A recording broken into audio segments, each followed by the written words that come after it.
మనకు ఎదురుగా కనిపిస్తున్న కొండల్లోనే కిష్కింధ సామ్రాజ్యం ఉండేదట త్రేతాయుగంలో. ఎదురుగా పెద్దగా కనిపిస్తున్న కొండను బాలికొండ అంటారు ఇప్పటికీ. మఠానికి పక్కనే తుంగభద్ర నది ప్రవహిస్తూ ఉంటుంది.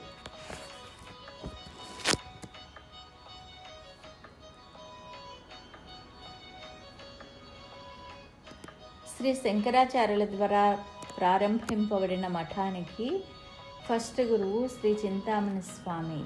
ఈయన ద్వారా అద్వైత సిద్ధాంతాలను, సత్య మార్గాలను, మన జీవన గమన వాల్యూస్ను తెలియచేసి వివరించేవారట. అంతేకాకుండా యోగ శాస్త్రం, సూర్య నమస్కారాలను ప్రాక్టీస్ చేయించేవారట.